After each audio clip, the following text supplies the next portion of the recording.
যদি হঠাৎ আপনার সামনে জিন এসে দাঁড়ায় আর বলে 3টি প্রশ্নের সঠিক উত্তর দিতে পারলে অঢেল ধন সম্পদ পাবে আর ভুল উত্তর দিলে ভয়ঙ্কর শাস্তি হবে, তাহলে আপনি কি করবেন? প্রশ্নগুলো এমন: পৃথিবীর সবচেয়ে ভারী জিনিস কি, সবচেয়ে দ্রুতগামী জিনিস কি, আর সবচেয়ে বড় সম্পত্তি বা কি?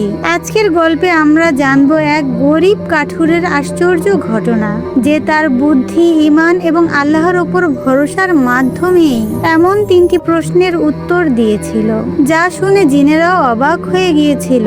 তাহলে চলুন শুরু করা যাক আজকের শিক্ষণীয় রহস্যময় ঘটনা। আসসালামু আলাইকুম প্রিয় ভাই ও বোনেরা।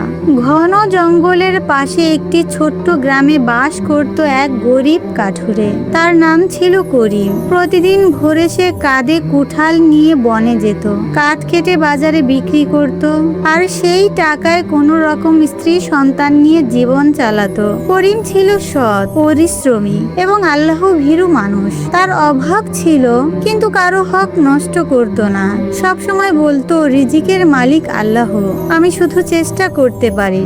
একদিন দুপুর বেলা কাঠ কাটতে কাটতে সে জঙ্গলের অনেক গভীরে চলে গেল। এত গভীরে সে আগে কখনো যায়নি। হঠাৎ তার চোখে পড়লো একটি বিশাল বড় পুরনো বট গাছ। গাছটির নিচে অদ্ভুত নীরবতা, পাখির ডাক নেই, বাতাসের শব্দ নেই। করিম একটু ভয় পেল, কিন্তু ভাবলো কিছুক্ষণ বিশ্রাম নিয়ে আবার কাজ করতে শুরু করব। সে গাছের নিচে বসতেই হঠাৎ চারপাশ থেকে ঠান্ডা বাতাস বইতে লাগলো। এক মুহূর্তের মধ্যেই তার সামনে 3জন অদ্ভুত রহস্যময় মানুষ এসে দাঁড়ালো। তাদের চোখ দুটো আগুনের মতো জ্বলছিল। করিম ভয়ে কাঁপতে লাগলো। তখন তাদের একজন বলল, ভয় পেও না মানুষ, আমরা জিন জাতি। কথা শুনে করিমের বুক ধরফর করতে লাগলো। আরেক জিন বলল, আমরা বহু বছর ধরে মানুষের বুদ্ধি পরীক্ষা করি, আজ তোমার পালা। করিম কাঁপা কাঁপা গলায় বলল, আমি তো সাধারণ গরিব মানুষ, আমার কাছে কি চান আপনারা? জিনটি হেসে বলল, আমরা তোমাকে 3টি প্রশ্ন করব, যদি তুমি সঠিক উত্তর দাও তোমাকে অমূল্য সম্পদ দেব, আর যদি ভুল উত্তর দাও। সে বাকিটা বলল না, কিন্তু করিম তার চোখের দিকে তাকিয়ে বুঝতে পারলো বিষয়টি ভয়ঙ্কর। প্রথম জিন প্রশ্ন করলো, বলো তো পৃথিবীর সবচাইতে ভারী জিনিস কি? করিম কিছুক্ষণ চুপ করে রইল। সে ভাবলো পাহাড়, না তার চেয়েও ভারী কিছু আছে। তারপর বলল, মানুষের পাপ। জিনেরা অবাক হয়ে গেল। করিম বলল, পাহাড় পৃথিবীতে থাকে, কিন্তু পাপ মানুষের কাঁধে এবং হৃদয়ে বোঝা হয়ে থাকে। মৃত্যুর পরও তার হিসাব দিতে হয়। জিনেরা একে অপরের দিকে তাকালো। প্রথম প্রশ্নের উত্তর সঠিক। এরপর দ্বিতীয় জিন এগিয়ে এলো। সে বলল, বলো তো পৃথিবীর সবচাইতে দ্রুতগামী জিনিস কি? করিম আবার চিন্তায় পড়ে গেল। বাতাস, আলো? না, সে উত্তর দিল, মানুষের চিন্তা। জিনেরা আবার অবাক হয়ে তাকিয়ে রইল। করিম বলল, এক মুহূর্তে মানুষের চিন্তা পৃথিবীর এক প্রান্ত থেকে আরেক প্রান্তে চলে যেতে পারে। জিনেরা মাথা নাড়ল। দ্বিতীয় উত্তরও সঠিক। এবার তৃতীয় জিন সামনে এলো। তার চেহারা সবচাইতে ভয়ঙ্কর। সে গম্ভীর কণ্ঠে বলল, শেষ প্রশ্ন, বলো তো মানুষের সবচাইতে বড় সম্পদ কি? করিম এবার অনেকক্ষণ নীরব হয়ে রইল। এই প্রশ্নের উত্তর ভুল হলে কি হবে সে জানতো না, কিন্তু তার হৃদয়ে একটি উত্তর ভেসে উঠল। সে বলল, মানুষের সবচাইতে বড় সম্পদ হলো ঈমান ও সন্তুষ্টি। জিনেরা এবার চমকে উঠল। তৃতীয় জিন জিজ্ঞেস করলো, সোনারূপা নয়? করিম মাথা নাড়ল, না, কারণ ধনী মানুষও অশান্তিতে থাকতে পারে, কিন্তু যার ঈমান আছে আর আল্লাহর ফয়সালার উপর সন্তুষ্টি আছে, সে গরিব হয়েও সুখী থাকতে পারে। কথা শেষ হতেই চারিপাশে অদ্ভুত আলো ছড়িয়ে পড়ল। জিনেরা কিছুক্ষণ নীরব রইল। তারপর তাদের নেতা বলল, হে মানুষ, বহু বছর ধরে আমরা এখানে পরীক্ষা করেছি। কেউ ধন চেয়েছে, কেউ ক্ষমতা চেয়েছে, কিন্তু তোমার উত্তর হৃদয় থেকে এসেছে। কথা বলে তারা একটি ছোট্ট কাঠের বাক্স এনে করিমের সামনে রাখলো। বাক্স খুলে সে অবাক হয়ে গেল। ভেতরে ছিল স্বর্ণ মুদ্রা।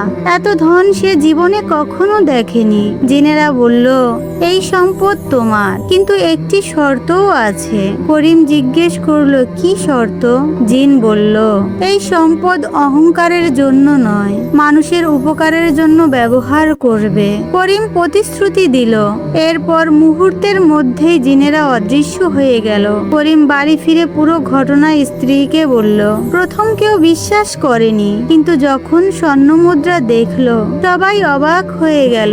করিম সেই সম্পদ দিয়ে বড় বাড়ি বানালো, গ্রামের গরিব মানুষদের সাহায্য করলো, এতিম বাচ্চাদের খাবারের ব্যবস্থা করলো, মসজিদ মেরামত করলো, অসহায় মানুষের পাশে দাঁড়ালো। দিন যেতে লাগলো। একদিন গ্রামের একজন লোক তাকে জিজ্ঞেস করলো, তুমি এত ধনী হয়েও আগের মতোই সাধারণ জীবনযাপন করছো কেন? করিম মুচকি হেসে বলল, কারণ আমি জিনেদের 3টি প্রশ্নের উত্তর আজও ভুলিনি। লোকটি জিজ্ঞেস করলো, কি সেই প্রশ্ন? করিম বলল, পাপের বোঝা সবচাইতে ভারী, চিন্তা সবচাইতে দ্রুতগামী, আর ঈমান ও সন্তুষ্টি মানুষের সবচাইতে বড় সম্পদ। তার কথা শুনে সকলে নীরব হয়ে গেল।